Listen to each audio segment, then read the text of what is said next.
भरतपुर गांव में किशन नाम का एक किसान रहता था। वो बेहद ही शरीफ और मेहनती था।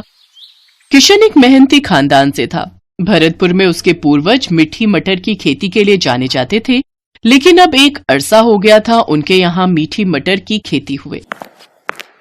क्या हुआ जी, इतने उदास क्यों? शांति, जब हम छोटे थे तो माँ बाबा खूब मटर की खेती करते थे, और जानती हो, वो भी मीठे मटर की। इतने मीठे कि गुड़ भी उनके सामने फीका है।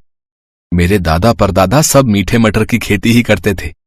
उनके बोए मटर बहुत ही मीठे होते थे। लोग तो कई कई किलोमीटर पैदल चलकर आते थे उनके मीठे मटर खरीदने। लेकिन पता नहीं मुझसे मीठे मटर की खेती क्यों नहीं हो पाती। हर साल पूरी मेहनत से मटर लगाता हूं, ये सोचकर कि इस साल मीठे मटर की पैदावार होगी और मुझे अच्छी कमाई होगी। क्यों उदास होते हो जी? जो नसीब में लिखा होता है वही होता है। किशन के पड़ोस में ही रघु नाम का एक किसान रहता था। किशन और रघु दोनों बहुत अच्छे दोस्त थे। किशन जहां बहुत ही ईमानदार था, वहीं रघु एक नंबर का आलसी और कामचोर था। किशन सारा दिन खेतों में मेहनत करता तो वहीं रघु खेत पर काम करने कम जाता और घर पर पड़े रहता। ऐसे ही एक रोज। क्या बात है रघु, तू आज खेत पर नहीं गया? तुझे पता है तेरी सारी फसल खराब हो रही है। अरे यार, आज ना मेरे हाथों में बहुत दर्द हो रहा है। अभी अभी डॉक्टर से दवाई लेकर आया हूँ। समझ नहीं आ रहा कैसे फसल काटूं। सुन, तेरे खेत का तो काम हो गया ना? एक काम कर, तू मेरी थोड़ी बहुत फसल काट दे, बड़ी मेहरबानी होगी। ठीक है, मैं काट देता हूँ, तू आराम कर। रघु को तो काम से बचने का बहाना चाहिए था, पर किशन तो अपनी दोस्ती निभा रहा था। वो अपने दोस्त रघु की मदद करता है, पर देर होने के कारण अधिकतर हिस्सा फसल का खराब हो चुका था। रघु, तेरे देर करने के कारण आज देख तेरी कितनी फसल खराब हो गई। बस ये थोड़ी सी ही फसल बची है, अब इसे बेचा। यार एक काम कर, तू बेचा, मुझे घर पर बहुत सारा काम है। पैसे जो भी मिले दे दियो। ठीक है, मैं बेच आता हूँ। किशन का स्वभाव बहुत ही मददगार था। वो रघु की बातों में आ जाता है। अब तो अक्सर ही रघु खेत के सारे काम किशन से करवाता। फसल उगाना, उसको बेचना। किशन अपने खेत के साथ साथ रघु के खेत भी देखने लगा। किशन अपने साथ साथ रघु का भी काम करता और रघु हर बार बहाना करके आराम से घर पर खटिया तोड़ता। पर एक रात किशन छत की सीढ़ियां उतर रहा था तो उसका पैर फिसल गया और वो सीढ़ियों से नीचे गिर गया। उसकी कमर में चोट आ गई, वो उठ भी नहीं पा रहा था। डॉक्टर ने किशन को आराम करने की सलाह दी, पर किशन चिंता में था। शांति, अब क्या होगा? मटर की फसल पककर तैयार होने वाली है। मैं खेत पर नहीं गया तो फसल खराब हो जाएगी, बहुत नुकसान हो जाएगा। शांति, तुम चिंता क्यों करते हो? तुम अपने दोस्त रघु की कितनी मदद करते हो। अपने खेतों के साथ साथ तुमने रघु भैया के खेतों को भी संभाला है। तुम रघु भैया को बोल दो कि वो मटर की फसल काट देंगे। हाँ, तुम ठीक कह रही हो शांति। आखिर मुसीबत में मेरा दोस्त ही तो मेरे काम आएगा। किशन ने रघु से जब मदद मांगी, रघु ने साफ इनकार कर दिया। अरे यार किशन, तू तो जानता ही है, मेरे को तो वैसे भी ज्यादा काम करने की आदत नहीं है। मैं अपने खेतों में बड़ी मुश्किल से काम कर रहा हूँ। मेरी भी फसल तैयार हो गई है, अब मैं अपनी फसल काटूं या तेरी? भाई तू कोई और इंतजाम कर ले, मेरे बस का नहीं है। अच्छा, मैं चलता हूँ, मुझे खेत पर जाना है। रघु, मैंने भी तो तेरे लिए हमेशा काम किया है, आज तू मुझे साफ मना कर रहा है? हम दोनों तो दोस्त है ना। हाँ, तो मैं कब मना कर रहा हूँ, दोस्त तो है। पर तू देख ना, मैं कितना करूं, तू भी कुछ समझ। वैसे तुझे कोई जरूरत हो तो मुझे बुला लियो, पर काम के लिए बिल्कुल मत बोलियो। काम मेरे बस का नहीं है, मुझे काम के नाम पर बुखार आ जाता है। मेरे पास फालतू बातों का टाइम नहीं है, मैं जा रहा हूँ। किशन हैरान रह गया। जिस दोस्त के लिए वो हमेशा हाजिर रहता था, आज वही दोस्त मतलबी बन गया। मुसीबत में काम नहीं आया। किशन की आंखों में आंसू आ जाते हैं। उसका साथ देने वाला कोई भी नहीं था। एक दिन किशन हिम्मत करके शांति के साथ किसी तरह खेत पर पहुंचा तो वो हैरान रह गया। उसकी मटर की सारी फसल सड़कर खराब हो गई थी। हे भगवान, मैंने कभी किसी का बुरा नहीं किया, मेरे साथ ही ऐसा क्यों हुआ? मैंने तो मुसीबत के समय अपने दोस्त की हमेशा मदद की थी। आज अगर वो मेरा साथ देता तो मेरी मटर की फसल बच जाती। शांति, अब क्या करेंगे? फसल खराब हो गई है, सब कुछ खत्म हो गया। शांति, लक्ष्मी मैया हमसे रूठ गई। लक्ष्मी मैया, आप तो अन्न धन की देवी हो, मेरी मदद करो मैया। आप सही कह रहे हो। आपने हमेशा रघु भैया की मदद की और उन्होंने मुसीबत में आपकी मदद नहीं की, पर आप भगवान पर भरोसा रखो, सब ठीक हो जाएगा। किशन बहुत रोता है। उसी समय आकाश मार्ग से भगवान विष्णु और देवी लक्ष्मी गुजर रहे थे। माता लक्ष्मी ने देखा कोई दुखी भक्त उन्हें याद कर रहा है। उनकी नजर किशन पर पड़ी। देवी, आपका भक्त आपको याद कर रहा है और आप तो अन्न धन के भंडार भरने वाली हैं। अपने भक्त की सहायता कीजिए देवी। स्वामी, जब भी कोई भक्त मुझे सच्चे हृदय से याद करता है तो मैं उसकी सहायता अवश्य करती हूँ। मेरे आशीर्वाद के रहते धरती पर रहने वाले अच्छे लोगों के साथ कभी गलत नहीं होगा। उनके धन के भंडार कभी खाली नहीं होंगे। किशन बहुत ही दयालु और मैत्री स्वभाव का है। उसके मित्र रघु ने उसके साथ बहुत गलत किया है, पर हर व्यक्ति को उसके कर्मों के अनुसार ही फल मिलता है। किशन ने हमेशा अच्छे कर्म किए हैं, इसलिए उसके साथ अच्छा ही होगा।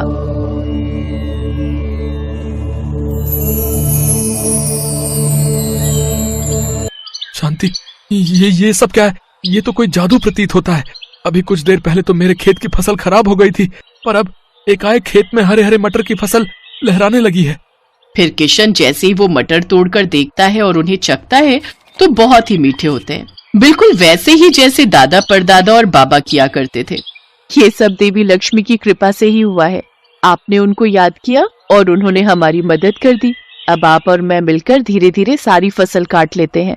किशन और शांति देवी लक्ष्मी का ध्यान करके उन्हें धन्यवाद कहते हैं। उधर रघु की सारी फसल खराब हो गई थी क्योंकि उसने आलस किया और अपनी फसल को नहीं काटा। पहले किशन उसकी फसल काटने में मदद कर देता था, इसलिए उसकी कमाई हो जाती थी, पर आज उसके पास पैसों की कमी हो गई थी। पर किशन को समझ आ गया था कि रघु स्वार्थी है, इसलिए उसने उससे मित्रता तोड़ दी। रघु को सबक मिल गया। उसने अपना बहुत ही अच्छा मित्र खो दिया। अब हर साल किशन के खेतों में मीठे मटर की खेती होने लगी। उसके मीठे मटर की खेती के चर्चे भी अब दूर दूर तक होने लगे। साथ ही किशन अब बहुत खुश था कि मीठे मटर की वजह से एक बार फिर उसके परिवार का नाम जाना जाने लगा।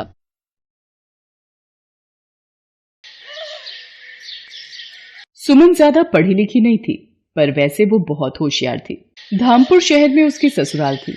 आजकल वो अपने बेटे पारस के साथ मायके रहने आई हुई थी। पारस, इतना दौड़ा दिया, थक गई हो बेटा, अब तंग मत करो। चलो ये एक निवाला और खाओ। सुमन बिटिया, तू जितना बोलेगी खाने के लिए ये उतना ही तुझे तंग करेगा। अपना भी तो ध्यान रखना है, 7वां महीना चल रहा है, ऐसे भागा दौड़ी ठीक नहीं। क्या करूँ माँ, खाने के लिए इसके आगे पीछे ना भागूं तो ये पूरा दिन कुछ ना खाए। रुको माँ, शायद मेरा फोन बज रहा है। हेलो माँ जी, सब ठीक तो है? आप रो क्यों रही हो? क्या नितिन का एक्सीडेंट हो गया? कौन से अस्पताल में है वो? मैं पहुंच रही हूँ। सुमन के पति नितिन का रोड एक्सीडेंट हो जाता है। सुमन अस्पताल पहुंचती है। सुमन बहू, डॉक्टर ने कहा है कि नितिन के पैरों में गहरे जख्म आए हैं। डॉक्टर, कुछ तो इलाज होगा। देखिए, अभी कुछ नहीं कहा जा सकता। इनके घुटनों के हिस्से में ज्यादा दबाव पड़ा है। माँ, मैं और मीना जरा घर जा रहे हैं। बंटी घर पर अकेला है। सुनो जी, ये तुम्हारा भाई तो अपाहिज हो गया है। अब हमारी छाती पर क्या ये सारी जिंदगी बैठकर मूंग दलेंगे? ऊपर से उसके 2 बच्चे, एक साथ में है और एक पैदा होने वाला है। अब तुम मेहनत करोगे और वो मुफ्त की रोटियां तोड़ेंगे। अरे मीना, तुम देखती जाओ, इन्हें घर तो आने दो। मैंने सारा किस्सा ही खत्म कर देना है। तुम मुझे इतना बेवकूफ मत समझो। मैंने सब सोच लिया है कि मुझे करना क्या है। हाँ। सुमन और उसकी सास नितिन को घर लेकर आते हैं। अगले दिन, माँ, मुझे नहीं लगता कि अब नितिन कोई काम कर पाएगा या कभी चल पाएगा। देखो ना, मेरा भी अपना परिवार है, मेरे भी अपने बच्चे हैं, है ना। मैं कब तक इसके परिवार को भी पालता रहूंगा। सुरेश, तू कहना क्या चाहता है? साफ साफ बोल। मैंने सोच लिया है, अब हम दोनों भाइयों को अलग अलग हो जाना चाहिए। हम दोनों भाइयों का कोई अपना मकान या अपनी दुकान तो है नहीं, किराए के घर में रहते हैं और किराए की ही दुकान है। मैं कब तक किराया भी भरूं और सबकी रोटी का भी इंतजाम करूं। नितिन, तू अब सुमन और अपने बच्चों के साथ दूसरे घर में रहने का इंतजाम कर ले। सुरेश, तुझे जरा सी भी शर्म नहीं आती? अपने छोटे भाई की मजबूरी का फायदा उठा रहा है। आज उसे जिंदगी ने अपाहिज बना दिया है तो तू उसको हर तरफ से लाचार बना रहा है। माँ जी, आप ये गनीमत समझो कि हम आपको यहाँ से नहीं निकाल रहे हैं, वरना फिर आप जानती हैं। अरे तू क्या मुझे निकालेगी? मैं ही अपने बच्चों के साथ यहाँ से चली जाऊंगी। सुरेश, तू बड़े भाई के नाम पर कलंक है। अगले दिन सुमन सबके साथ अपनी माँ के घर आ जाती है। तू चिंता मत कर, तू अब मेरे साथ यहीं रह, मेरे पास। नहीं माँ, मैं तुम पर अपने परिवार का बोझ नहीं डाल सकती।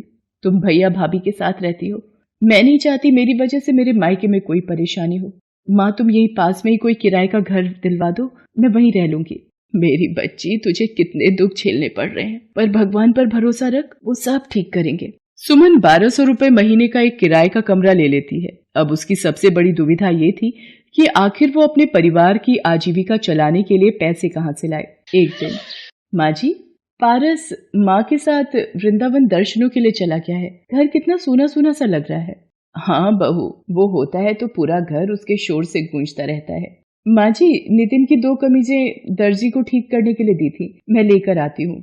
सुमन बाजार चली जाती है। रास्ते में वो सोच में डूबी थी, क्या करूं, मुझे कमाई का कोई जरिया तो ढूंढना ही होगा।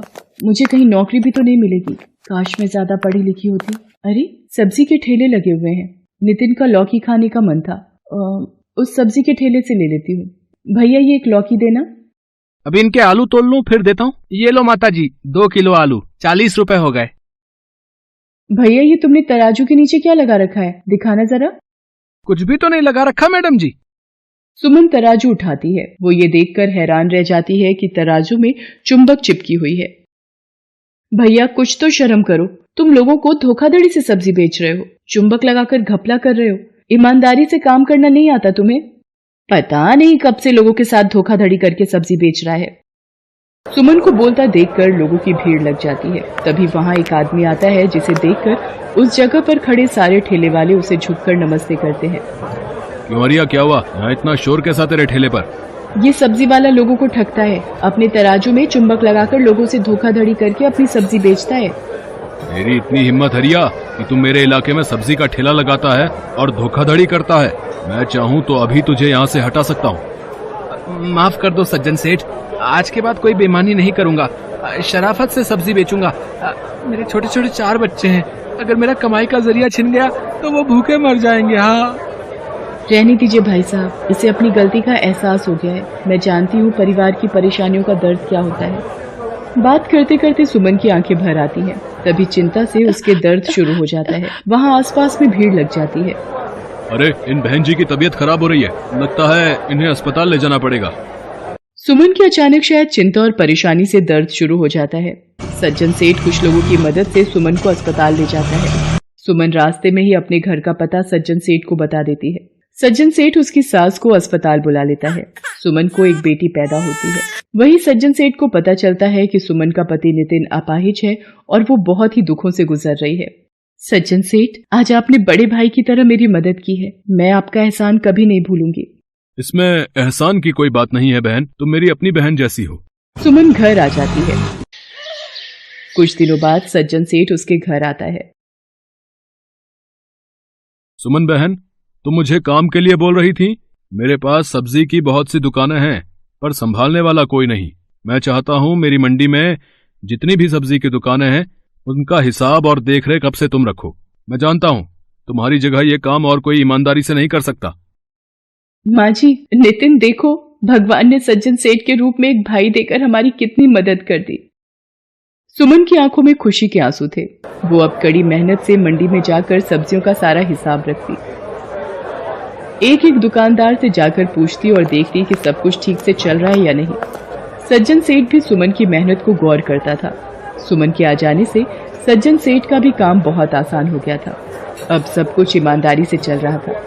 अब कोई भी सब्जी बेचने वाला दुकानदारी में घोटाला नहीं करता था। बहू, तुम बहुत मेहनती हो, तुम्हारी जैसी बहू पाकर मैं धन्य हो गई। अब तो नितिन भी थोड़ा थोड़ा ठीक हो रहा है। देखना, तुम्हारा प्रेम और भगवान के आशीर्वाद से वो भी जल्दी चलने लगेगा। सुमन को सज्जन सिंह के रूप में देवता समान भाई मिल गया था। उस दिन के बाद सुमन सब्जी मंडी का सारा काम संभालने लगी। धीरे धीरे अपनी ईमानदारी और मेहनत के बल पर सुमन एक सब्जी वाली बहू बनकर अपनी सारी जिम्मेदारियां निभाती है।